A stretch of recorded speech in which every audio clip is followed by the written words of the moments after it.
तो या तो आप खुद प्रॉब्लम को सॉल्व करना जानते हो जी, तो आप उस प्रॉब्लम को खुद सॉल्व करो, और अगर आप खुद सॉल्व नहीं कर सकते हो तो आप उस प्रॉब्लम को सॉल्व करवाओ।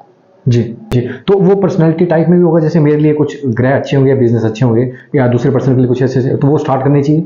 बिल्कुल, देखिए 3 तरह का इम्पैक्ट होता है। एक होता है ग्लोबल इम्पैक्ट, जी, एक होता है स्पेसिफिक आपके बिजनेस पे, जी, और एक होता है एक इंडिविजुअल ह्यूमन बीइंग पे। जी, जब ह्यूमन बीइंग पे इम्पैक्ट हो रहा है तो जी। उसका करियर तो तो वैसे वो चलेगा। कुंडली के हिसाब से भी बिजनेस करना चाहिए, कैसे मतलब जैसे छोटे इन्वेस्टमेंट से कुछ काम बिजनेस शुरू किए जाते हैं, ऐसा कुछ? बिल्कुल बिल्कुल, आप कम इन्वेस्टमेंट क्या, बिना इन्वेस्टमेंट के भी बिजनेस शुरू कर सकते हो। जी, देखो, खास करके सर्विस इंडस्ट्री एक ऐसा सेक्टर है, जी, सर्विस सेक्टर, जहाँ पे आपको सिर्फ स्किल और नॉलेज की जरूरत है। जी। हेलो फ्रेंड्स, मैं विकास शर्मा। आज धर्मशाला में जो मेरे आज के गेस्ट हैं, जो आशीष भगोरिया जी हैं, जो बिजनेस के ऊपर और प्लानिंग स्ट्रैटेजीज इन सब के ऊपर काम कर रहे हैं सर। बहुत टाइम से सर काम कर रहे हैं। तो आज सर से हम जानेंगे कि कैसे सर हमको आज थोड़ा गाइड करेंगे और बताएंगे उन लोगों को गाइड करना सर कि जो लोग बिजनेस के बारे में सोच रहे हैं, स्टूडेंट हो गए, एंटरप्रेन्योर हो गए, या फिर जो लोग बिजनेस कर रहे हैं लेकिन वो लोग उतना आउटपुट या वैल्यू अपने बिजनेस में नहीं अपने निकाल पा रहे, आउटपुट नहीं निकाल पा रहे जो उनको होने चाहिए। और ट्रेडिशनल बिजनेस में भी जो एक दिक्कत आ रही है लोगों को, तो वो थोड़े से सर वो सवाल जवाब रहेंगे हमारे आज के। ओके, थैंक यू विकास, आपने आज अपने पॉडकास्ट में इनवाइट किया, तो बिल्कुल आपके सवालों के जवाब देने की कोशिश करेंगे। जी। सर, ये चीज़ होता है कि जब हम पास आउट होते हैं या आफ्टर स्कूलिंग, जो हमारी एक पहली चीज़ रहती है वो ये नौकरी या बिजनेस। नौकरी समझ आती है सर हमें कि या फिर गवर्नमेंट या प्राइवेट कहीं पे कर लेंगे, लेकिन जब बिजनेस के लिए सोचते हैं तो बिजनेस के वो वाले नॉलेज हमें नहीं होती, या फिर क्या करें क्या ना करें। तो वो शुरुआती कैसे हम पता करें कि क्या बिजनेस करना है, कैसे करना है, वो थोड़ा सा सर वहाँ से शुरुआत कैसे करें बिजनेस की शुरुआत करें। सबसे पहले देखो विकास, एक ये जानना बहुत जरूरी है कि आपका माइंडसेट जो है, आपकी जो पर्सनालिटी है जी, वो जॉब के लिए सही है या बिजनेस के लिए सही जी, बिकॉज अल्टीमेटली आप बिजनेस कर रहे हो या जॉब कर रहे हो, आप अपना करियर बना रहे हो। जी, इन दोनों सिचुएशंस में जो करियर बन रहा है वो उसमें आपको सक्सेसफुल होना बहुत ज़रूरी है। जी, अब क्या होता है, अगर आपका टेम्परामेंट या आपका जो पर्सनैलिटी है वो एक वर्किंग प्रोफेशनल वाली है, जी, तो और आप बिजनेस में आ जाते हो तो आप कहीं ना कहीं वहाँ पे उतने कामयाब सक्सेसफुल नहीं हो पाओगे। जी, और अगर आपका एंटरप्रेन्योरियल माइंडसेट है और आपको पुश किया जाए कि आप 9 to 5 वाली जॉब में परफॉर्म करो, जी, तो शायद आपके लिए वो डिफिकल्ट होगा। जी, तो सबसे पहला जो, अगर स्टूडेंट जब भी अपना करियर डिसीजन लेता है कि मुझे बिजनेस करना है या मुझे जॉब करनी है, तो उसे अपना पर्सनैलिटी टाइप, अपना माइंडसेट को समझना बहुत ज़रूरी है। जी, और इन दोनों में डिफरेंस क्या है मैं आपको बताता हूँ। देखिए, बिजनेस एक तरीके से बहुत लुक्रेटिव लगता है, बहुत अच्छा लगता है कि बिजनेस में बहुत सारे पैसे होंगे, जी, लेकिन बिजनेस में एक साथ पैसे नहीं आते। बिल्कुल बिजनेस में जो जर्नी है वो बहुत स्ट्रगलफुल भी होती है। जी, एंटरप्रेन्योरशिप इज जर्नी जिसमें अप्स एंड डाउन आपको दोनों देखने पड़ते हैं, ठीक है।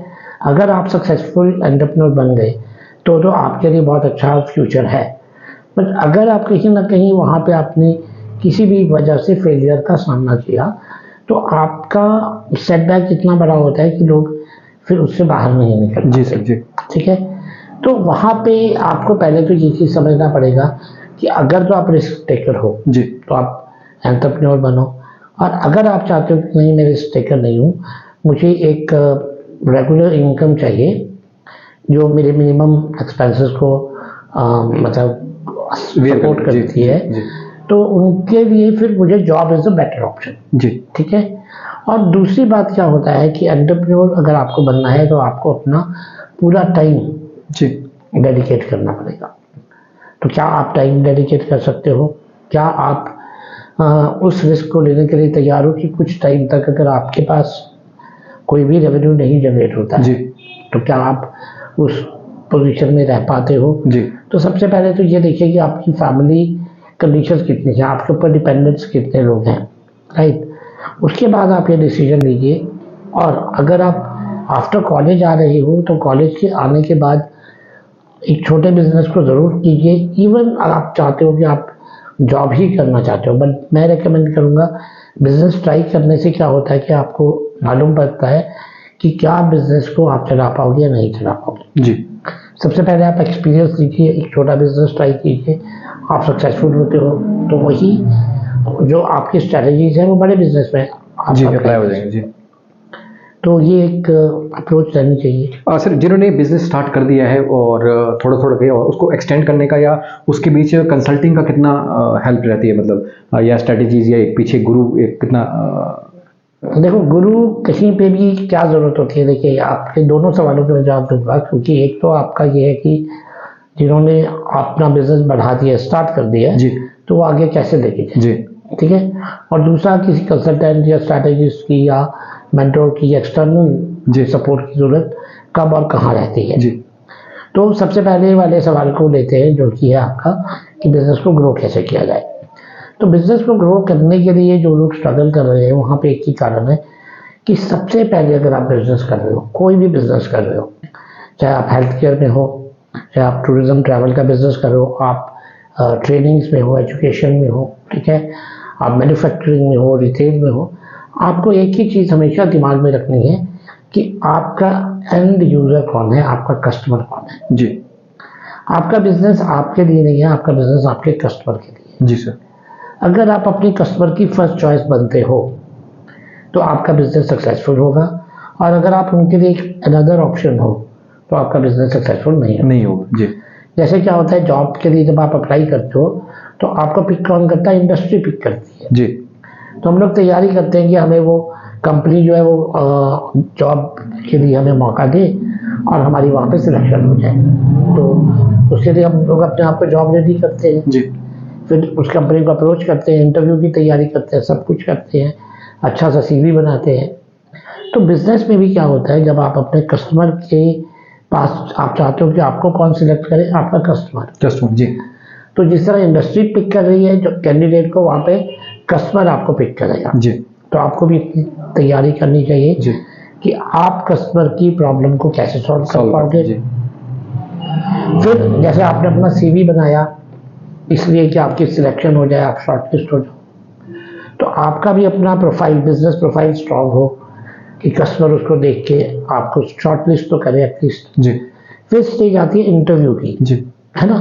तो इंटरव्यू में कैंडिडेट का डिसीजन होता है कि आप सिलेक्ट हुए या रिजेक्ट हुए। जी उसी तरह बिजनेस में जब आप कस्टमर के साथ फाइनल मीटिंग करते हो, क्लाइंट मीटिंग करते हो, तो वहाँ पे आपका डिपेंड करता है कि आप उस सेल को क्लोज कर पा रहे हो या नहीं कर पा रहे हो। जी तो इंटरव्यू क्रैक करना और सेल्स क्लोज करना दोनों सेम चीज़ है। जी तो ये चीज़ें आपको पता होनी चाहिए। जी अगर आप ये प्रोसेस फॉलो करते हो, एक जैसे वहाँ पे एम्प्लॉयबल हो रहे हो, यहाँ पे आपका बिजनेस सेलेबल होना चाहिए। जी दूसरा आपका चीज़ होता है कि आप अपने इंडस्ट्री में जहाँ पे आपको अप्लाई करना है, आप उनके साथ कनेक्ट करते हो। तो सेकंड स्टेज बिजनेस में क्या है कि आप अपने राइट कस्टमर के साथ कनेक्ट करो जी ताकि उसे मालूम हो कि आप एक वहाँ पे सर्विस या प्रोडक्ट प्रोवाइड कर रहे हो। और तीसरा होता है जैसे वहाँ पे इंटरव्यू देते हो, तो यहाँ पे आप अपने क्लाइंट के साथ एंगेज हो, उसके साथ इंटरेक्ट करो जी और अपना प्रोडक्ट या सर्विस सेल करो। अब आपका दूसरा सवाल कि एक्सटर्नल सपोर्ट की ज़रूरत क्यों पड़ती है। बहुत सी चीज़ें क्या होती है, जब हम लोग बिजनेस कर रहे हैं तो हम लोग एक उसका इनसाइड व्यू लेके चलते हैं, है ना।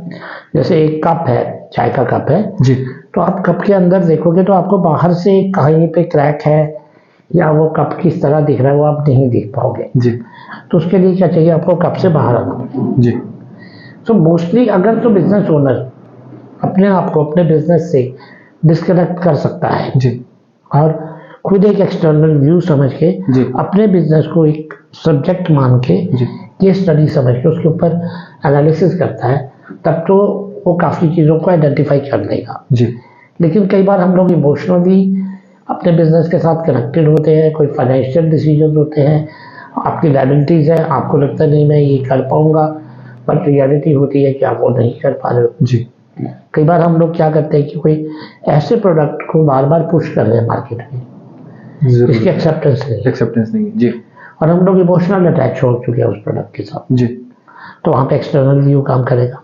जी। फिर आपकी जो स्ट्रैटेजी है, आप जिस तरह की टीम को हायर कर चुके हो, तो हो सकता है वो टीम क्योंकि आपके साथ काम कर रही है, आप वो गैप्स को आइडेंटिफाई नहीं कर पा रहे हो, जी। तो एक्सटर्नल पर्सन जो भी है वो आपको गैप्स आइडेंटिफाई कर पाएगा।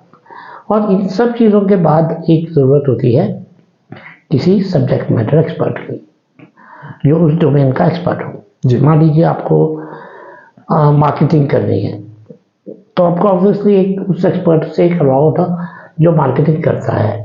जी। आपको अगर मान लीजिए आपको घुटने में प्रॉब्लम है, तो आप एक ऑर्थोपेडिक्स के पास जाओगे। बिल्कुल। हार्ट प्रॉब्लम हो रही है तो हार्ट स्पेशलिस्ट के पास जाओगे। तो आपको एक एक्सपर्ट की ज़रूरत होती है, जिस बिजनेस एरिया में आपको प्रॉब्लम आ रही है उसके एक्सपर्ट को मिलो और अपने बिजनेस को इम्प्रूव करो। सर एक चीज़ होती है कि हम कंसल्टिंग का सोचते हैं कि ये ज़्यादा पैसे लेंगे या कॉस्टली होती है, या मेरे को इसकी ज़रूरत नहीं, वो एक क्या चीज़ होती है कंसल्टिंग में कि हमें लगता है कि इसका प्रेशर है, मैं खुद संभाल देख लूँगा वो चीज़? देखो, अगर कंसल्टिंग आपको रिजल्ट नहीं दे पा रही है, पहली बात तो आपको कंसल्टिंग के लिए नहीं जाना चाहिए जी। और अगर आपको लगता है कि कंसल्टिंग से आपको कोई फ़ायदा नहीं होने वाला, तो आपको उस कंसल्टेंट को या उस स्ट्रैटेजिस्ट को बिल्कुल हायर नहीं करना। ये कैसे डिसाइड करूँ कि मुझे ज़रूरत है या नहीं, ये थोड़ा सा देखिए, इसका ज़रूरत तो तरीका यही है कि अगर आप कहीं पे अटक गए हो, यू आर स्टक समवेयर, आपकी ग्रोथ रुकी है जी। और आपको लगता है कि नहीं, मुझे यहाँ पे अगर मेरा ये प्रॉब्लम सॉल्व हो जाता है जी। तो मेरा बिजनेस 10 टाइम्स ग्रो कर जाएगा। जी। ठीक है, या मेरी मान लो मुझे मैन पावर की प्रॉब्लम आ रही है, जी। मेरे पास टीम आती है, टिकती नहीं है, काम सीखती है, जी। छोड़ के भाग जाती है, जी। मुझे बार बार इसी चीज़ के ऊपर प्रॉब्लम आ रही है, तो ये मेरे लिए प्रॉब्लम है। बिल्कुल। तो अगर कोई एक्सटर्नल एजेंसी एक्सपर्ट इस प्रॉब्लम को सॉल्व कर देता है, तो मैं कहाँ पे पैसा बचाऊंगा?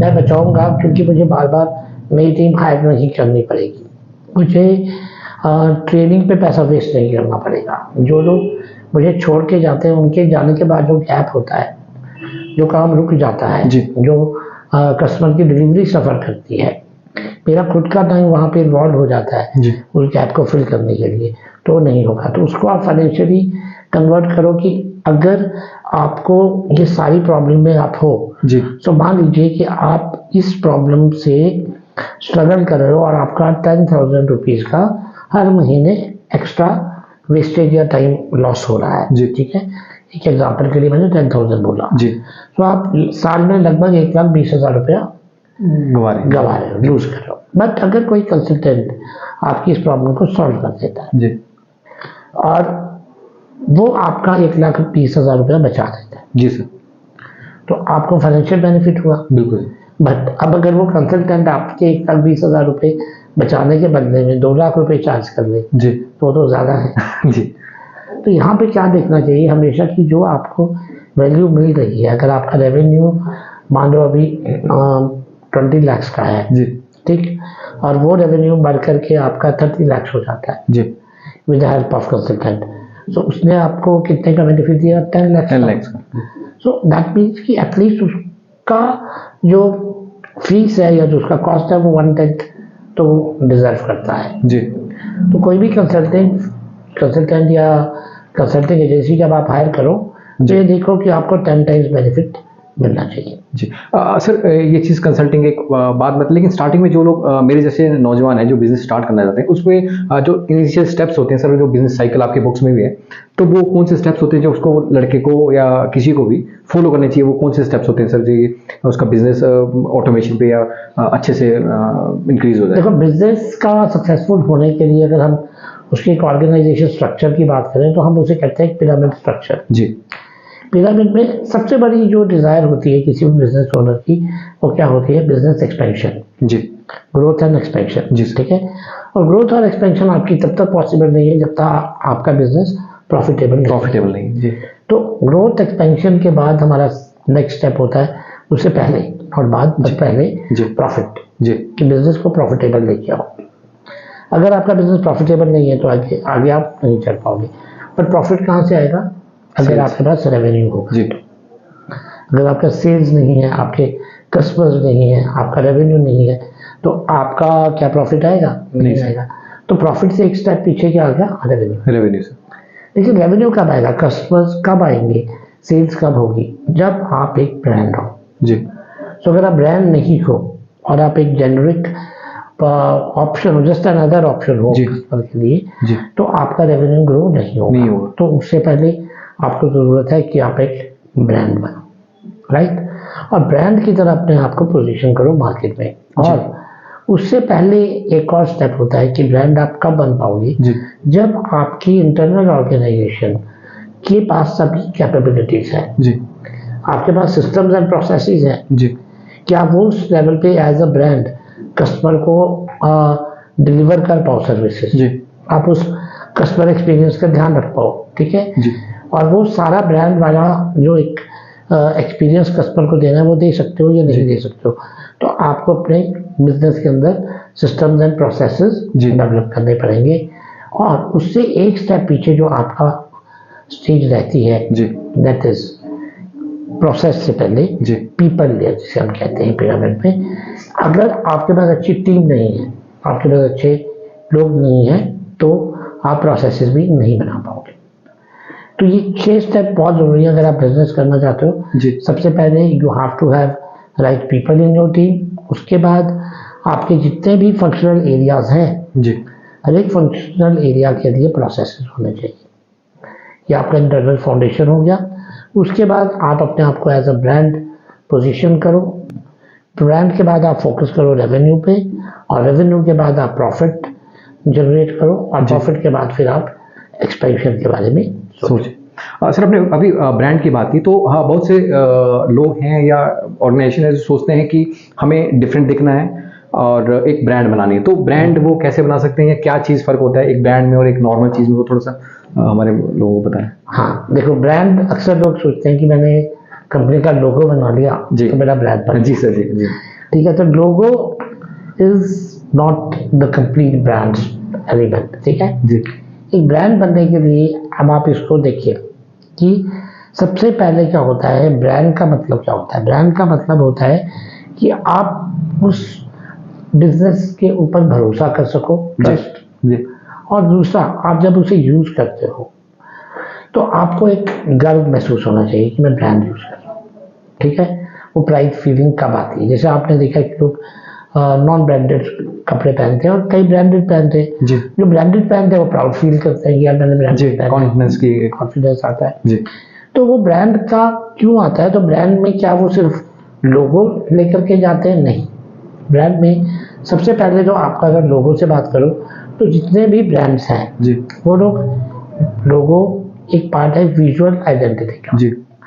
जब आपका ब्रांड बनता है तो आपका वो दिखना कैसा चाहिए। ब्रांड को आप एक ह्यूमन के साथ कंपेयर करो जी। सबसे पहले हम इस रूम में कितने लोग बैठे हैं अभी? 3 लोग बैठे हैं, ठीक है। तो आप, मेरी पहचान अलग है, आपकी पहचान अलग है और इनकी पहचान अलग है जी।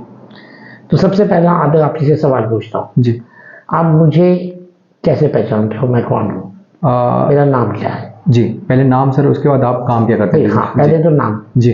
तो मेरा नाम आशीष है जी, आपका नाम विकास है जी, ठीक है। और अगर हम लोगों का नाम नहीं होगा, ब्रांड का नाम नहीं होगा, तो हम लोग क्या हो गए, एक प्रोडक्ट हो गए। प्रोडक्ट जी सर। तो अगर कोई हमारा नाम नहीं जानता तो हम क्या है, नॉर्मल ह्यूमन बीइंग। हम आदमी बैठे हैं इस कमरे में, 3 लोग बैठे हैं जी। तो क्या हो गया, अब मेरे हाथ में ये पेन है, बट मुझे मालूम नहीं किस कंपनी का पेन है, किस ब्रांड का है, तो ये क्या पेन है जी, ठीक है। बट हाँ, अब अगर इस पर आप ब्रांड की बात करो तो पार्कर का पेन है, ठीक है। तो अब हमें मालूम हो गया ये पार्कर का पेन है। तो ब्रांड आइडेंटिटी की एक जरूरत चीज क्या होती है, आपका ब्रांड नेम जो आपको अलग पहचान देता है जी। दूसरी चीज विजुअल आइडेंटिटी जी, आप दिखने में डिफरेंट हो, मैं दिखने में डिफरेंट हूँ, ये हमसे डिफरेंट है जी। तो हम लोगों की एक पहचान जी।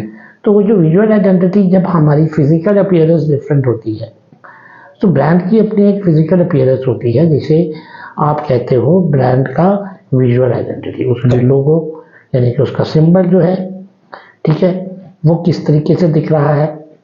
फिर हर ब्रांड का एक ना, जिस तरह एक इंसान का एक कैरेक्टर होता है, पर्सनालिटी होती है, उसका एक एज होता है जी। तो ब्रांड की विजुअल आइडेंटिटी से उसकी एज रिफ्लेक्ट होती है जी सर। कई ब्रांड्स होते हैं जो बड़े यंग है, डायनामिक है, चीयरफुल है, तो उनकी जब आप कलर्स देखोगे जी, तो वो कलर्स यूज कलर करते उस टाइप से जी, हैं जो वाइब्रेंट होते हैं। जैसे बच्चों के जो कलर्स है टॉयज वगैरह के, तो वो yellow, black, yellow, orange, orange है ना। जो आपके लॉन्ग टर्म इन्वेस्टमेंट वाले हो गए, ट्रस्ट वाले हो गए, जी, ब्लू कलर यूज होता है। जी सर, हेल्थ केयर में आपका ग्रीन कलर यूज ग्रीन होता कलर है, जी, ठीक है। फिर आपका एज ग्रुप, अब आप देखिए अगर बुजुर्ग लोगों को आप बड़े फ्लोरेसेंट कलर्स दिखाओगे तो उनको पसंद नहीं है। जी सर, तो आपकी जिस तरह पर्सनैलिटी है, आपके ब्रांड को देखते ही, उस विजुअल आइडेंटिटी को देखते ही आपको पता चल जाएगा। जी सर, तो उसका फॉन्ट क्या है, जी, जो आपकी टाइपोग्राफी है जी, वो कंसिस्टेंट होनी चाहिए। दूसरी बात, ब्रांड जो होता है ना वो पहचाना जाता है कंसिस्टेंसी से, वो एक जैसा दिखना चाहिए। मान लीजिए आज मैं इस अपीयरेंस में हूँ, कल मेरी अपीयरेंस चेंज हो जाए, जी। परसों आप चेंज हो जाए, तो आप मुझे भूल जाओगे। जी सर, अगर आप बार बार एक ही अपीयरेंस पे या एक ही स्टाइल में आप किसी आदमी को देखते हो तो वो आदमी उसी स्टाइल की वजह से पहचाना जाता है। जी सर, तो उसी तरह आपका जो लोगो है, वो कलर स्कीम है, वो आपका टाइपोग्राफी है, फॉन्ट से सेम होना चाहिए, बार बार रिपीट नहीं होना। नेक्स्ट, हम लोग एज अ ह्यूमन बात करते हैं, जी, ब्रांड कम्युनिकेट करता है। जी, तो ब्रांड का कम्युनिकेशन स्ट्रेटजी क्या है, ब्रांड वॉइस क्या है, यानी ब्रांड का इवन टैगलाइन, छोटे एग्जांपल ले लो, जी, ब्रांड की टैगलाइन क्या मैसेज आपको दे रही है, जी सर, तो ब्रांड कम्युनिकेशन हो गया, किस लैंग्वेज में बात कर रहा है ना, तो वो एक एलिमेंट हो गया। फिर उसके बाद आता है कि आपका जो ब्रांड है वो कितना कैपेबल है। तो हम जैसे किसी ह्यूमन की एक कैपेसिटी को देखते हैं कि इसके पास क्या क्वालिफिकेशन है, जी, क्या स्किल्स हैं, क्या नॉलेज है, जी, कौन सी प्रॉब्लम सॉल्व कर सकता है। तो ब्रांड का भी देखते हैं कि ब्रांड क्या प्रॉब्लम सॉल्व कर सकता है, उसकी क्या कैपेसिटी है, जी, कितना नॉलेजेबल है, ठीक है। फिर ब्रांड लोगों से नहीं, लोगों से बनता है, क्योंकि आपकी कंपनी के साथ जो लोग एसोसिएटेड हैं वो आपके ब्रांड की रिफ्लेक्शन है। जी, जैसे मान लीजिए आप हो, आप एक ग्रुप में मूव कर रहे हो, जी। ठीक है, तो वो लोगों के, अगर आप इंटेलेक्चुअल लोगों के साथ उठ बैठ रहे हो तो आपकी पहचान भी वैसी होगी, ऐसी होगी। अगर आप उन बच्चों के साथ, लड़कों के साथ उठ बैठ रहे हो जो गलत काम करते हैं, जी, तो कहीं ना कहीं लोग आपसे भी भागेंगे। जी, तो ब्रांड के अंदर जो एक और एलिमेंट होता है वो होता है आपकी टीम, कि ब्रांड जो है वो, उसका फाउंडर कैसा है, जी, कौन है, उसका जो डायरेक्टर है, सीईओ है, वो कौन है, जी, उसकी ओवरऑल टीम में किस तरह के लोग हैं, तो वो भी एक इम्पॉर्टेंट फैक्टर होता है। जी, तो इन सभी चीज़ों को मिला करके, प्लस आपका कस्टमर एक्सपीरियंस, जब मैं आपसे मिलता हूँ, जी, हाँ, तो मुझे आपसे मिलकर अच्छा लगता है या बुरा लगता है, जी, तो वही एक्सपीरियंस एक ब्रांड के साथ होता है। जब हम किसी ब्रांड के साथ एंगेज होते हैं तो हमें कभी अच्छा लगता है, कभी बुरा लगता है। तो उसके बाद हमारा डिसीजन, फिर ट्रस्ट, अगर आपने कभी मुझे धोखा दिया होगा तो मेरा विश्वास टूट जाएगा। जी सर, अगर मुझे पता नहीं विश्वास बहुत रिलायबल है, मैं जब भी मुसीबत में होता हूँ मेरे पास हेल्प करने आ जाता है, तो एक विश्वास बन गया, जी। भरोसा बन गया। तो ये ब्रांड के साथ कमिटमेंट होना चाहिए जी, कि आप अपने कस्टमर को धोखा मत दो। तो बिल्कुल ब्रांड जो है वो एक ह्यूमन बीइंग की तरह है, और वो सारे एलिमेंट्स जो एक ह्यूमन बीइंग में है वो एक ब्रांड में होते हैं। सर, जैसे ब्रांड बनाने के लिए बहुत से लोग सोचते हैं कि जब उनका फंड पड़ा हुआ है या फिर थोड़ा बहुत पैसा है, 1 लाख 2 लाख से बिजनेस शुरू करना चाहते हैं, फिर एक बड़ा बिजनेस की तरफ सोचते हैं लोग, तो वो क्या चीज़ें होती हैं कि मतलब छोटा बिजनेस से स्टार्ट करके 1-2 लाख से इन्वेस्टमेंट से, या 5 लाख 10 लाख तक इन्वेस्टमेंट, 20 लाख तक, ऐसे कौन कौन से काम जो हैं, जो बिजनेस के लोग सोच रहे हैं, वो कर सकते हैं ऐसा कुछ? तो कम इन्वेस्टमेंट से कौन से काम शुरू किए जा सकते हैं? जैसे छोटी इन्वेस्टमेंट से कुछ काम बिजनेस शुरू किए जा सकते हैं, ऐसा कुछ? बिल्कुल बिल्कुल। आप कम इन्वेस्टमेंट क्या, आप बिना इन्वेस्टमेंट के भी बिजनेस शुरू कर सकते हो। जी, देखो, खास करके सर्विस इंडस्ट्री एक ऐसा सेक्टर है, जी, सर्विस सेक्टर, जहाँ पे आपको सिर्फ स्किल और नॉलेज की जरूरत है। जी, that is your product. For example, आप कंटेंट क्रिएटर हो, जी, तो आपका प्रोडक्ट क्या है? कंटेंट। कंटेंट, सब आपका चैनल अब ये ग्रो होगा, हमारी विशेष है कि आपका चैनल ग्रो हो, तो आप इस चैनल को मोनेटाइज करोगे, जी, राइट। तो एक सबसे बड़ा एग्जांपल तो कंटेंट क्रिएशन है, जी, कि जब आपके पास एड्स आएंगी, आपको ब्रांड एसोसिएशंस मिलेंगी, तो आपको वहाँ से इनकम जनरेट होना शुरू हो जाएगी। जी सर, तो इसके लिए आपको कोई बहुत बड़ी इन्वेस्टमेंट नहीं करनी पड़ रही है जी राइट। आप अपने कुछ डिवाइसेस के साथ स्टार्ट कर सकते हो। जी फिर उसके बाद इसी तरह अगर आप कहीं पे अपनी ऑनलाइन किसी को ट्रेनिंग देते हो, कोचिंग देते हो, वो बिजनेसेस आप स्टार्ट जी। कर सकते हो, ठीक है। और आपके पास जैसे फाइनेंशियल सर्विसेज में अगर आपका नॉलेज है, आप उस एरिया से हो जी तब आप दे सकते हो। आज की डेट में कोई भी आपके अंदर स्किल है जी और वो आपका पैशन है तो आप उसे कन्वर्ट कर सकते हो in shape of a business. जी सो सर्विस सेक्टर में तो बहुत आसान है बिजनेस बनाना। जी सर। अगर आपको मार्केटिंग आती है तो मार्केटिंग के लिए आप अपना बिजनेस मार्केटिंग एजेंसी स्टार्ट कर सकते हो, फ्रीलांसर्स को कर सकते हो। और मैं कौन आपको से स्किल्स, वो थोड़े से स्किल्स बता देंगे कि बिजनेस में कौन कौन से स्किल्स? मैं आपको एक छोटा सा मॉडल बताता हूँ। जी बेसिकली प्रोडक्ट्स और सर्विसेज दो तरह की चीज़ें होती है। जी आपने ड्रॉप शिपिंग सुना होगा। जी सर। ड्रॉप शिपिंग क्या होता है? डायरेक्ट D2C जो आपके सिस्टम्स हैं या जो आपका ई कॉमर्स का मॉडल है जी वहाँ पे क्या है कि मेरे पास कोई प्रोडक्ट नहीं है जी तो मुझे इन्वेस्टमेंट नहीं करनी पड़ी। मैंने क्या किया, एक पोर्टल क्रिएट किया, ठीक है। प्रोडक्ट इनका मैडम का प्रोडक्ट है, जब जी। प्रोडक्ट्स है, मुझे अच्छा लगा कि इनका प्रोडक्ट अच्छा है, क्वालिटी का है और मुझे एक कस्टमर मिल गया, ठीक है। मैंने इनके प्रोडक्ट को कस्टमर तक पहुंचा दिया जी सर। और मेरा ई कॉमर्स बिजनेस स्टार्ट हो गया। जी तो उसके बीच में हाँ ऑफ कोर्स आपको लॉजिस्टिक्स और बहुत सारी चीज़ों को, पेमेंट्स को मैनेज करना है। आप बिजनेस कर रहे हो तो ये सब चीज़ें तो उसका पार्ट है, बट इसमें बहुत बड़ी इन्वेस्टमेंट नहीं होती, जी ठीक है। उसी तरह आप सर्विस सेक्टर में भी एक और चीज़ आ गई है जिसे कहते हैं ड्रॉप सर्विसिंग। जी ड्रॉप सर्विसिंग में क्या है कि जैसे मान लीजिए कि मुझे वेबसाइट बनाना नहीं आती जी लेकिन मेरे पास एक कस्टमर है जिसे वेबसाइट की ज़रूरत है, जी तो उसका बजट है कि 25,000 रुपीज़ में उसको वेबसाइट बनानी है। अब मुझे क्या करना है, मुझे टैलेंट को आइडेंटिफाई करना है, मुझे फ्रीलांसर को आइडेंटिफाई करना है और वो फ्रीलांसर मोस्ट प्रॉब्ली 5-6-7,000 में एक वेबसाइट बना देगा, जी राइट।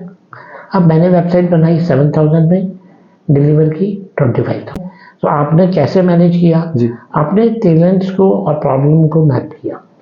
एक जगह पे प्रॉब्लम होती है और एक जगह पे सॉल्यूशन होता है।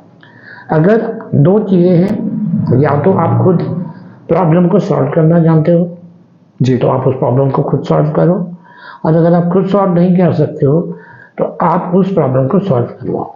जी तो प्रॉब्लम एंड सॉल्यूशन जब ये दोनों साथ साथ चलेंगे तो आपका बिजनेस ग्रो हो जाएगा।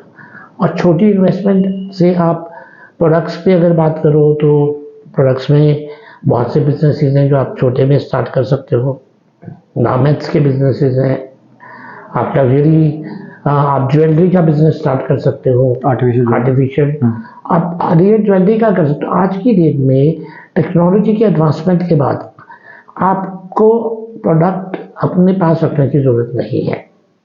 अगर आपके पास बायर है जी और आपके पास ज्वेलरी के डिज़ाइन हैं और आपके पास ऑर्डर है तो आप किसी भी ज्वेलर से गोल्ड का ऑर्डर देके ज्वेलरी बना दोगे। तो आपको गोल्ड रखने की ज़रूरत है? नहीं सर। नहीं है। तो ओनली थिंग इज कि आपके पास बायर होना चाहिए और आपके पास उसको सर्विस या प्रोडक्ट प्रोवाइड करने वाला जी पर्सन होना चाहिए। अगर आप बिजनेस में सर वो स्किल्स कौन कौन सी हैं जो एक बिजनेसमैन के पास होनी चाहिए? वो सबसे बड़ी है प्रॉब्लम सॉल्विंग। जी सर। क्योंकि कोई भी बिजनेस की अपॉर्चुनिटी जो है जी प्रॉब्लम में छुपी है। जी अगर आप किसी प्रॉब्लम को आइडेंटिफाई नहीं कर पा रहे हो, जैसे आप कोई प्रॉब्लम बता सकते हो कि आपके धर्मशाला में किस किस तरह की प्रॉब्लम्स हैं? सर जैसे होटल इंडस्ट्री यहाँ पे बहुत ज़्यादा है, या फिर एजुकेशन का यहाँ पे उतना ट्रेंड है, तो ये प्रॉब्लम थोड़ी है। अब आप ये देखिए कि आपने होटल इंडस्ट्री की बात करी, तो होटल इंडस्ट्री वालों को क्या प्रॉब्लम आती है? चलो सर उनको एम्प्लॉय नहीं मिलते वैसे कुछ, या कुकिंग की कमी, कुक्स नहीं मिलते, उनके पास हाउसकीपिंग का स्टाफ नहीं मिलता, रिसेप्शन के नहीं मिलते जी। तो उनके पास किस चीज़ की प्रॉब्लम है? मैन पावर की जी। क्योंकि यहाँ पे होटल इंडस्ट्री बड़ी है तो क्या होता है, जो लोग होते हैं वो कभी एक होटल में काम करते हैं, उसको 500 रुपये एक्स्ट्रा दो तो वो दूसरे होटल में चला जाता है। जी। आपकी मैन पावर की प्रॉब्लम रहती है। सो अगर आप इस मैन पावर की प्रॉब्लम को सॉल्व कर दो तो ये आपका क्या बन गया? बिजनेस। बिजनेस। आपने कहा एजुकेशन इंस्टीट्यूट्स बहुत हैं जी उनकी प्रॉब्लम क्या है कि इतने सारे एजुकेशन इंस्टीट्यूट्स हैं, स्टूडेंट्स नहीं मिलते। जी तो अगर आप उनको स्टूडेंट्स ला के दे दो तो आप उनकी प्रॉब्लम सॉल्व कर दी, आपका बिजनेस बन गया। जी। ऐसे सर कुछ और स्किल्स जैसे जो एक बिजनेसमैन में होनी चाहिए जो स्टार्ट कर रहा हो कुछ ऐसा? सबसे बड़ा स्किल तो यही है कि आपका अगर आप प्रॉब्लम सॉल्व कर सकते हो वो।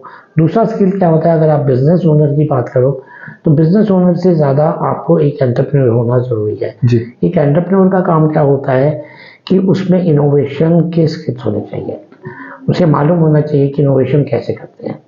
इनोवेशन का मतलब होता है कि किसी भी चीज़ को अलग तरीके से सोच पाना, जी उसका एक अलग हट के सॉल्यूशन बना पाना। जी तो इनोवेशन का होना बहुत ज़रूरी है। जी आपके पास लीडरशिप स्किल्स बहुत ज़रूरी है, क्योंकि आप बिजनेस को अकेले नहीं करोगे। जी तो अगर आप बॉस बन के आज की डेट में काम करवाओगे तो आप बिजनेस नहीं करवा पाओगे।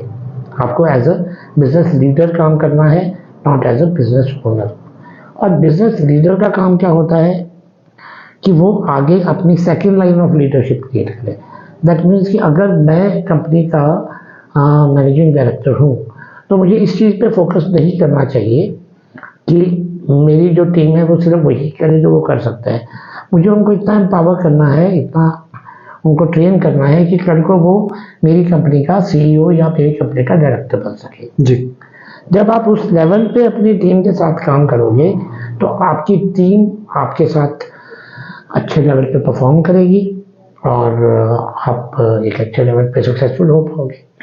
सर बिजनेस को एक ऑटोमेशन को होता है कि वही आपने बात की, तो मैं नहीं तो मेरे बाद ऑटोमेटिकली बिजनेस चले, तो वो उसको क्या स्टेप्स होते हैं कि वो मेरे बाद मेरा बिजनेस ऑटोमेटिकली चले या मैनेज हो जाए, वो चीज़ कैसे? देखो बिजनेस ऑटोमेशन पे जाना बहुत जरूरी है, क्योंकि अदरवाइज क्या होता है एक लेवल के बियॉन्ड जो बिजनेस ओनर है, जो एंटरप्रेन्योर है, जी वो खुद ही बिजनेस में फंस के रह जाता है। जी एंटरप्रेन्योर का रोल होता है कि बिजनेस को ग्रो करना, जी बिजनेस को बड़ा करना, ठीक है। एंटरप्रेन्योर का रोल है कि वो नई अपॉर्चुनिटीज ढूंढ के लाए अपनी कंपनी के लिए, जी वो नई इन्वेस्टमेंट अपॉर्चुनिटीज लाए, उसको नेक्स्ट लेवल पे लेकर के जाए, ना कि डे टू डे लेवल पे फंसा रहे। तो अब उसे ऑटो पायलट पे लेके आना है, जी राइट। तो उसके लिए क्या ज़रूरत होती है, उसके लिए ऑटोमेशन की ज़रूरत होती है। ऑटोमेशन कहाँ से आता है? देखिए 3 तरीके हैं।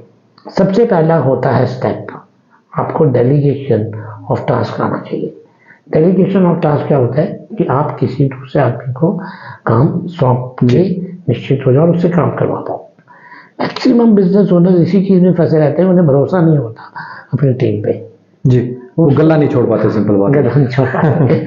उन्हें लगता है कि अगर मैं नहीं करूँगा तो मेरा बिजनेस डूब जाएगा। जी कहीं ना कहीं आपको वो रिस्पॉन्सिबिलिटी अपनी टीम पे देनी पड़ेगी, वो आदत आपको होनी चाहिए। जी और दूसरी चीज़ जो होती है कि ये तो हो गया एक डेलीगेशन, जी कि आप अपने टास्क को डेलीगेट करो, तभी आप बिजनेस से बाहर आ पाओगे और आपका बिजनेस ऑटोमेशन पे आएगा। जी दूसरा प्रोसेस होता है, मान लीजिए कुछ ऐसी आपकी एक्टिविटीज़ है बिजनेस की जो आज इसके लिए आपके पास टीम नहीं है, जी ठीक है।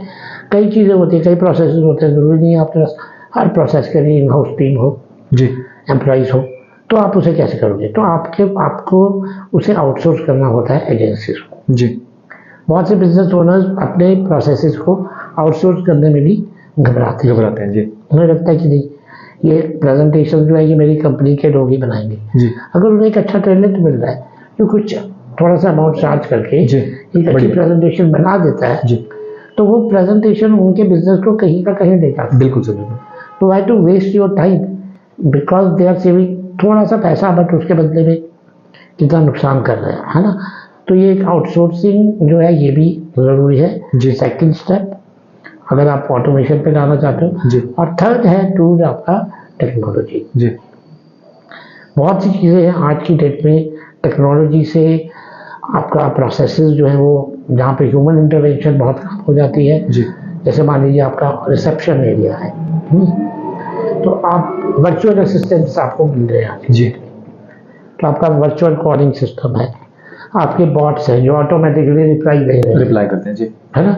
तो आपकी इवन जो पहले अकाउंटेंट्स को देखना पड़ता था कि किसको मुझे इनवॉइस भेजना है, जिसका ड्यू हो गया, तो ऑटोमेटिकली ये जो आपके सॉफ्टवेयर है कि कैलकुलेट कर दे, अपने आप रिमाइंडर्स जा रहे हैं, अपने आप नोटिफिकेशन जा रही हैं, अपने आप काम हो रहा है ना।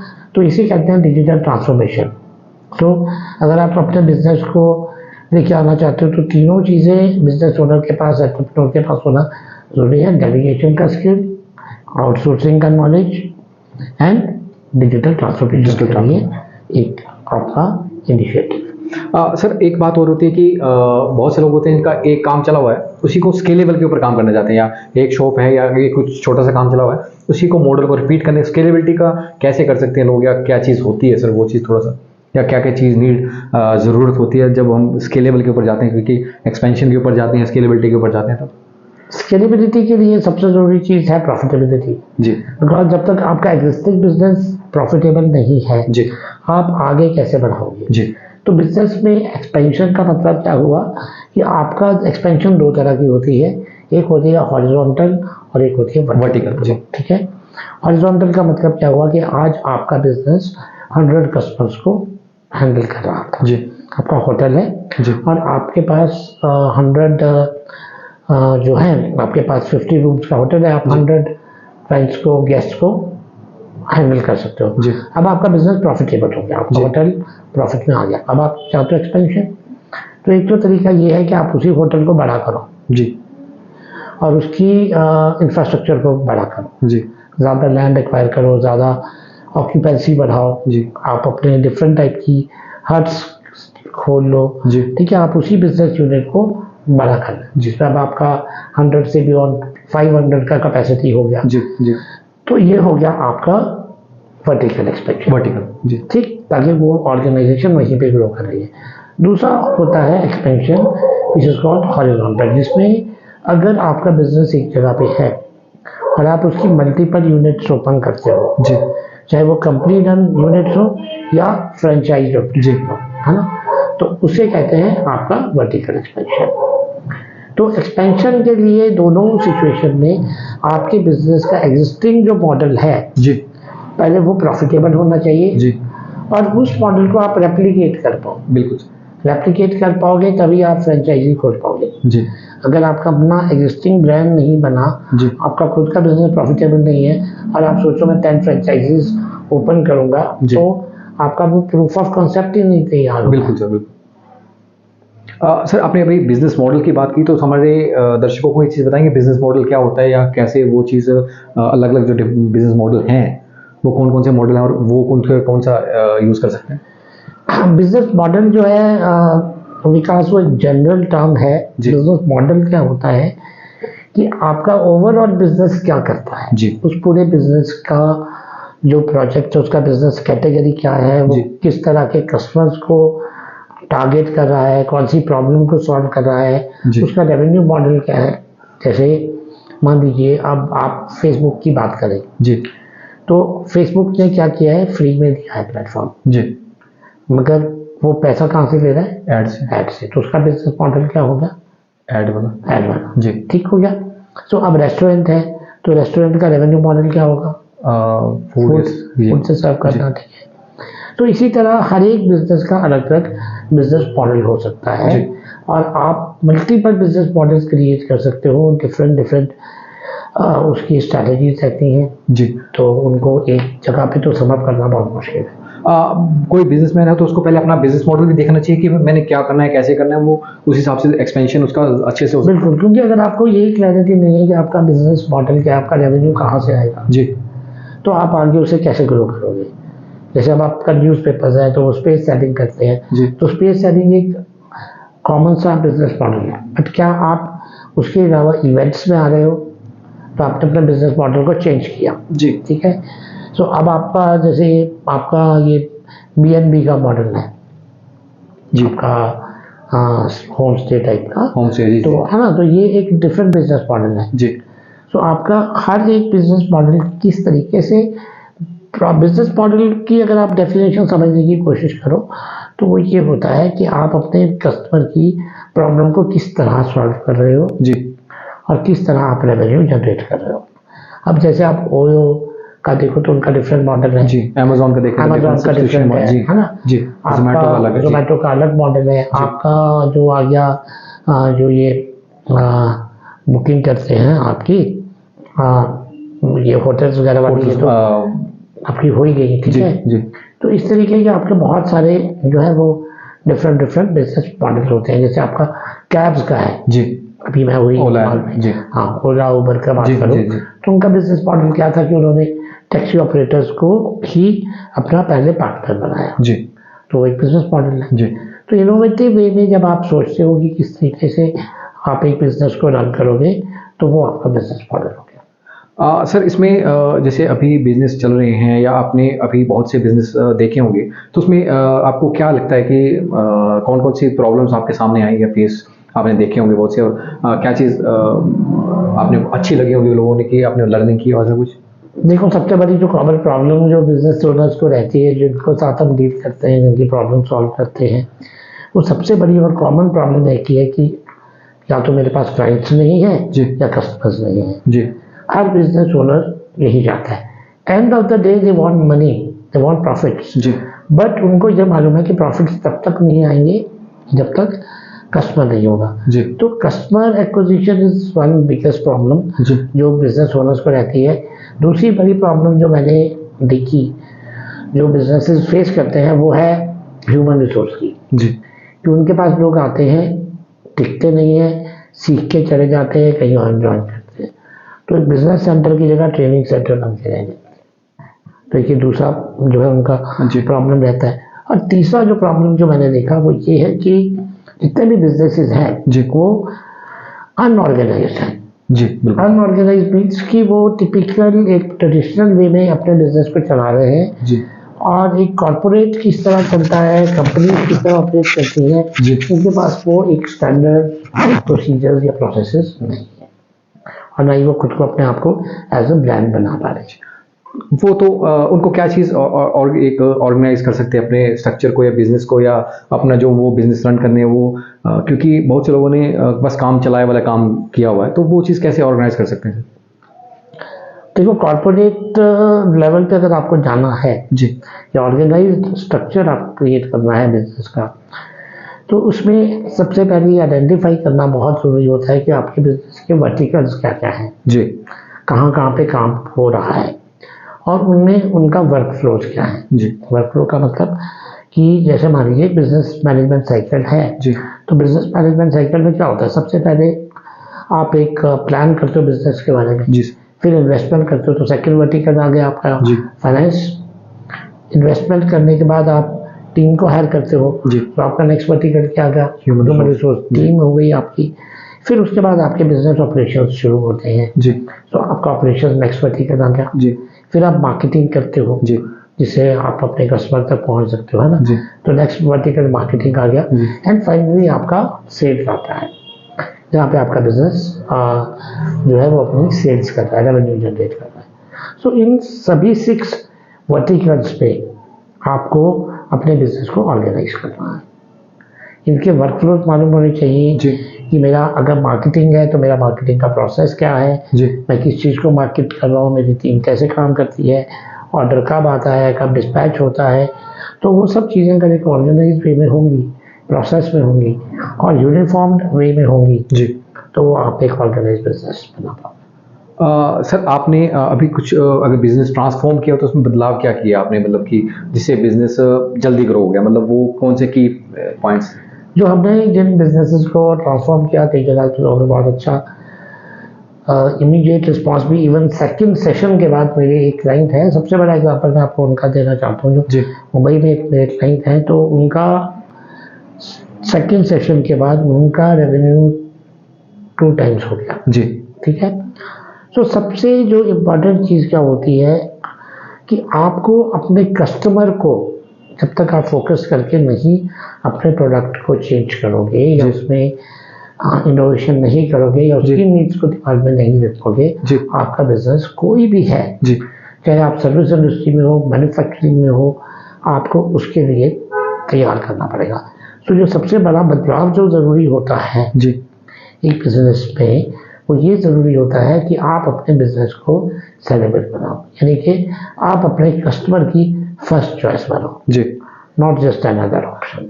सर आपको और भी बहुत सी चीज़ों को पता है, तो आप एस्ट्रोलॉजी को बिजनेस के साथ कैसे देखते हैं कि इसको ये वाला काम करना चाहिए या ये वाला काम करना चाहिए, इससे कुछ होता है सर?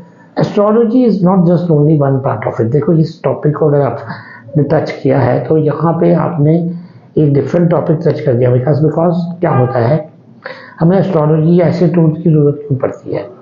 हमें ज़रूरत पड़ती है बिजनेस फोरकास्टिंग की। जी।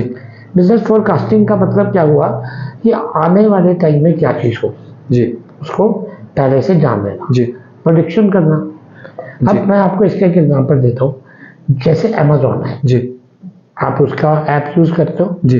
ठीक है, तो वो क्या कर रहा है कि वो आपको पहले से जानता है कि मेरे इतने सारे यूजर्स में से कब मुझे जो है वो मोबाइल की सेल दिखानी है, जी। दिखानी है, ऑफर्स दिखानी जी। है, कब मुझे गारमेंट्स के ऊपर पुश करना है। जी। ठीक है, तो वो ये सारी चीज़ों को कैसे डिसाइड कर रहा है, फोरकास्ट कर रहा है डाटा कि कब मेरा कौन सा प्रोडक्ट आगे बिकेगा। जी। डेटा, जी। डेटा के बेस पे। जी सर। क्योंकि वो डाटा का क्या कर रहा है, ट्रेंड एनालिसिस, वो पूरे पास्ट और हिस्टोरिकल ट्रेंड्स को एनालाइज कर रहा है, वो ह्यूमन बिहेवियर को स्टडी कर रहा है, ह्यूमन साइकोलॉजी को स्टडी करता जी। है जी। और उसके बेस पे फोरकास्ट करता है। अब बहुत सी गाड़ियाँ होती हैं, जैसे जो आपकी कंपनी है वो जैसे ऑटोमोबाइल कंपनी इंडस्ट्री है, जी। तो फोरकास्ट करती है कि अभी रिसेंटली जो रिपोर्ट आई थी, तो जितनी ऑटोमोबाइल कंपनीज हैं उनकी 30% सेल जी। अभी रिसेंट दिवाली और इसके आसपास जी। जी। ग्रो हुई है। जी। तो दैट मीन्स कि उन्होंने फोरकास्ट किया होगा और उसके लिए तैयारी की होगी। जी। तो फोरकास्टिंग का बेनिफिट ये होता है कि जब आपको मालूम है कि कौन सा बिजनेस बढ़ने वाला है तो आप उसके लिए तैयार हो जाओ। जी। अब अगर आपको मालूम हो गया कि आपका ये प्रोडक्ट नहीं बिकने वाला, जी। तो आप उस पर पैसा लगाना नहीं बंद कर लगाएंगे। जी। दोगे, जी। टाइम वेस्ट करना बंद कर दोगे। जी। तो फोरकास्टिंग के लिए जो टूल्स की जरूरत होती है, एक होता है आपका data analysis with human psychology जी। अप्रोच, उस पर आप करो। दूसरा जहाँ पे फैक्टर होता है, जैसे आप देखिए, आप स्टॉक ट्रेडिंग करते हो तो स्टॉक्स में लोग इन्वेस्टमेंट करते हैं, जी सर। तो फोरकास्ट करते हैं कि ये स्टॉक का प्राइस ऊपर जाएगा, इसका नीचे जाएगा। जी। तो वो जो एनालिटिकल टेक्निक है, जी। जिसे हम स्टॉक ट्रेडिंग एनालिसिस कहते हैं, जी। वही टेक्निक सेकंड आप अपने बिजनेस में यूज करो, जी। कि जिससे आपकी अपनी खुद की सेल्स जी। ऊपर जाएगी या नीचे जाएगी, प्रोडक्ट ए ऊपर जाएगा या प्रोडक्ट बी नीचे जाएगा, जी। कब आपको उसकी मार्केटिंग करनी है, कब बंद करनी है, जी। कब उसके लिए टीम हायर करनी है, कब क्या करना है। तो ये चीज़ें आप आइडेंटिफाई करोगे सेकंड टूल, जो कि आपका स्टॉक ट्रेडिंग एनालिसिस होता है। और थर्ड टूल होता है जो ओवरऑल इंडस्ट्री को इम्पैक्ट कर रहा है, दैट इज क्वांटम एस्ट्रोलॉजी। जी। क्वांटम एस्ट्रो का मतलब क्या हो गया कि जितने भी एस्ट्रोलॉजिकल प्लैनेट्स हैं, जी। जो आपके सेलेस्टियल बॉडीज हैं, जी। उनकी एनर्जी का इम्पैक्ट हमारे वर्ल्ड में होता है। जी। विंटर्स में सन एक स्पेसिफिक डायरेक्शन में होता है तो विंटर्स होती हैं, जी। ठीक है, जो कि अभी सदर्न हेमिस्फीयर में है तो सर्दियां शुरू हो जाती हैं। जैसे वो नॉर्दर्न हेमिस्फीयर में आता है सूरज, तो आपकी गर्मियां शुरू होती है। जी सर। अब हम एस्ट्रोलॉजी में क्या कहेंगे, उत्तरायण है, दक्षिणायन है, जी। तो हम बोलेंगे कि ठीक है, अब गर्मियों में आप कौन से प्रोडक्ट्स बेचोगे? सर जैसे ठंडे वाले जो होते हैं, कोल्ड ड्रिंक्स बेचोगे, आइसक्रीम बेचोगे, जी। जी। तो इसकी सेल बढ़ जाएगी। जी। तो उसी तरह अगर आप सूरज का एक इम्पैक्ट देख करके जी। अपने बिजनेस को कर सकते हो, तो जी। इसी तरह आपके जितने 9 प्लैनेट्स हैं, जी। उनका इम्पैक्ट हर इंडस्ट्री के ऊपर पड़ता है। जी। तो एस्ट्रोलॉजी यहाँ पे रोल प्ले करती है जी। कि आप फोरकास्ट कर सकते हो कि अगर आप मान लो फैशन इंडस्ट्री में हो, जी। राइट, तो फैशन और लग्जरी इंडस्ट्री को रूल करता है वीनस। जी। तो अगर वीनस की कंडीशन खराब है, जी। तो फैशन इंडस्ट्री और ये वाली इंडस्ट्री आपकी ग्रो नहीं करेगी। जी। तो वो पर्सनैलिटी टाइप में भी होगा, जैसे मेरे लिए कुछ ग्रह अच्छे होंगे, बिजनेस अच्छे होंगे, या दूसरे पर्सन के लिए कुछ ऐसे, तो वो स्टार्ट करनी चाहिए। बिल्कुल, देखिए 3 तरह का इम्पैक्ट होता है। एक होता है ग्लोबल इम्पैक्ट, जी। एक होता है स्पेसिफिक आपके बिजनेस पे, जी। और एक होता है एक इंडिविजुअल ह्यूमन बीइंग पे। जी। जब ह्यूमन बीइंग पे इम्पैक्ट हो रहा है तो जी। उसका करियर तो तो वैसे वो चलेगा। कुंडली के हिसाब से भी बिजनेस करना चाहिए, कैसे मतलब? करना चाहिए, क्योंकि होता क्या है, कुंडली का एनालिसिस क्यों करते हैं? देखिए, ह्यूमन पर्सनालिटी है। जी जैसे मान लीजिए आप लीडर हो, जी ठीक है, आप डायनेमिक लीडर हो, जी तो आपका जो मार्स प्लैनेट है वो स्ट्रॉन्ग है। जी अगर आप टीचिंग में हो तो आपका जुपिटर स्ट्रॉन्ग स्ट्रॉन्ग है। है। जी अगर आप ट्रेडिंग में हो, कंसल्टिंग में हो, कम्युनिकेशन में हो तो आपका मरकरी स्ट्रॉन्ग है। जी ठीक है, अगर आप इंडस्ट्री में हो तो आपका सैटर्न स्ट्रॉन्ग है। जी राइट, तो इस तरीके से जितने भी प्लैनेट्स हैं जी उसका अपना इम्पैक्ट है। जी सो अगर आपके बर्थ चार्ट में जी। जो प्लैनेट आपका स्ट्रॉन्ग है जी और जो आपको सक्सेस दे सकता है, तो क्यों ना उसी का बिजनेस किया जाए। जी सर जी। ये फायदा होता है एस्ट्रोलॉजी का। एस्ट्रोलॉजी हो गया सर और बिजनेस हो गया, दोनों साथ में चलेंगे तो अच्छा हो जाएगा। तो सर और क्या क्या लर्निंग्स है सर लाइफ में आपकी, जो एक युवा करना चाहे या फिर आपसे कोई कांटेक्ट करना चाहे कि आप उनको कौन कौन सी सर्विसेज दे सकते देखो, युवाओं के लिए तो एक ही चीज़ है कि सबसे पहले ये सोचो कि आप इस लाइफ आपको मिली है, जी तो इसका पहले पर्पज आइडेंटिफाई करो। जी। तो सर वो बहुत से लोगों को पर्पस ही नहीं बताता तो वो उसके लिए तो मुझे लगता है आप काफ़ी उनको हेल्प कर सकते हो। ठीक है, आप खुद इस चीज़ को मतलब स्किल आप में है कि आप अच्छी गाइडेंस प्रोवाइड कर सकते हो। जी तो लोगों को सबसे पहले ना एक क्या है कि चाहे आप बिजनेस में हो, जॉब में हो, आपका पर्पस डिफाइन होना चाहिए। जी अगर पर्पस है तो वो आपका गोल बन जाता है। जी और गोल जब आपका बनता है तो आप उसके लिए काम करते हो। और एक और आपको एक युवाओं को एक एडवाइस दे देता हूँ कि जब भी आप सोचते हो कि देखो हर कोई अमीर बनना चाहता है, जी everybody wants to grow rich, ठीक है, लेकिन रिच का डेफिनेशन क्या होगा? कोई आदमी कहेगा मुझे महीने के 50,000 रुपये चाहिए, जी कोई आदमी कहेगा मुझे 1 लाख रुपए चाहिए, किसी को 1 लाख से भी गुजारा नहीं होगा तो वो कहेगा 10 लाख रुपए चाहिए। जी सर ठीक है, और हम लोग उसको अचीव करने के लिए कोशिश करते हैं जी कि मेरी इनकम 1 लाख रुपए की हो जाए, जी 10 लाख की हो जाए, और बहुत से लोग उसको अचीव नहीं कर पाते। बिल्कुल सर। ये सबसे बड़ा एक फ्रस्ट्रेशन का लेवल होता है जो युवाओं में होता है। जी ठीक है, अब इससे बाहर कैसे आया जाए और उसको अचीव कैसे किया जाए? जी तो इससे बाहर आने की कोई ज़रूरत नहीं है। आप उसको अपना गोल बनाइए। आप 10 लाख कमाना चाहते हो, 10 लाख का टारगेट रखो, लेकिन उसको अचीव कैसे करें? जी उसको अचीव करने का तरीका ये है कि आपने जो 10 लाख रुपए के बारे में सोच रखा है, जी या आपने अपनी 1 लाख की मंथली इनकम सोच रखी है, जी आप पहले उसको कन्वर्ट करो अमाउंट को इन सम टेंजिबल असेट्स, कि आप उसके बदले में उस पैसे से क्या करोगे। जी ओके जी जैसे मान लो आपका गोल है कि मुझे आईफोन 15 लेना है, जी। अमाउंट कितना है? और 1.5 लाख। अब 2 गोल्स हैं। जी एक तरफ एक स्टूडेंट को बोलो कि तूने 1.5 लाख कमाने हैं, जी इसके लिए तू मेहनत मार, जी और दूसरी तरफ उसकी डिजायर है कि मुझे आईफोन 15 लेना है। जी। अब आप बताओ वो कौन से गोल के पीछे जल्दी सक्सेसफुल होगा? आईफोन से। आईफोन के पीछे। वो 1.5 लाख को के पीछे भागेगा ना तो वो भागता रह जाएगा। जी सर। क्यों? क्योंकि वो एक अमाउंट है, जो फिगर है, जो कि उसको दिख नहीं रहा जी कि उसका करेगा क्या। करेगा क्या। जब उसको वो 1.5 लाख रुपया माइंड में 15 में कन्वर्ट हो गया, जी उसको 1.5 लाख नहीं दिख रहा है, उसको क्या दिख रहा है? आईफोन 15। जी। सो आप भी अपने गोल्स को कन्वर्ट करो कि मुझे ये मकान बनाना है, कितना बड़ा मकान बनाना है वो भी क्लियर होना चाहिए। जी बिल्कुल, आप स्मार्ट गोल की बात करें। हाँ, आपका गोल जो है वो बिल्कुल क्लियर होना चाहिए। ये नहीं कि मुझे मकान चाहिए, कौन सा मकान चाहिए, कितने कमरे चाहिए, कितने कमरे चाहिए, जी क्या किस तरह का फर्नीचर चाहिए, जी कौन सी लोकेलिटी में चाहिए, जी। तब आपको गाड़ी चाहिए, कौन सी गाड़ी चाहिए, कौन सी गाड़ी चाहिए, कलर कौन सा चाहिए, जी जी। और उन सब के साथ जोड़िए कब चाहिए। जी जब तक आपके पास से आपने बोला कि मुझे मकान चाहिए, मगर आपके पास उसकी टाइमलाइन नहीं है जी कब तक होगा, तब तक आप अचीव नहीं कर पाओगे। तो आपको अपने गोल के साथ टाइम को जोड़ना बहुत जरूरी है जी। तभी आप कुछ अचीव कर पाओगे। सर बिजनेस में आप बता रहे थे कि और क्या क्या चीज़ें हैं, जैसे यूथ के लिए। यूथ के लिए बिजनेस में और क्या क्या चीज़ें जरूरी है, थोड़ा अगर आप इस क्वेश्चन को elaborate जैसे बिजनेस स्टार्ट कर रहे हैं या फिर आप क्या मैसेज देना चाहेंगे, या आपसे किसी ने कनेक्ट करना हो, आप क्या क्या चीज़ें उन्हें प्रोवाइड कर देंगे बिजनेस के लिए, ना सिर्फ स्टूडेंट्स ही बल्कि और भी जो लोग आपसे आपकी सर्विसेज लेना देखिए, चाहेंगे। हम लोग प्राइमरीली एक ही चीज़ पे फोकस करते हैं कि जितने भी बिजनेसेस हैं जी वो सक्सेसफुल हो। जी। So we are a business success management company. जी तो आपका आइडिएशन स्टेज से लेकर के जी आपका एक्सपेंशन स्टेज तक, जी जिस भी लेवल पे, जिस भी स्टेज पर आप हो, जी जिस भी साइज का आपका बिजनेस है, जी तो उसको नेक्स्ट लेवल पे ले जाना, जी ये हम लोग उसकी हेल्प जी सर, जैसे छोटा मान लीजिए कोई छोटा बिजनेस है, वहाँ से लेकर आप बड़े बड़े किसी को भी कर सकते हैं। बिल्कुल।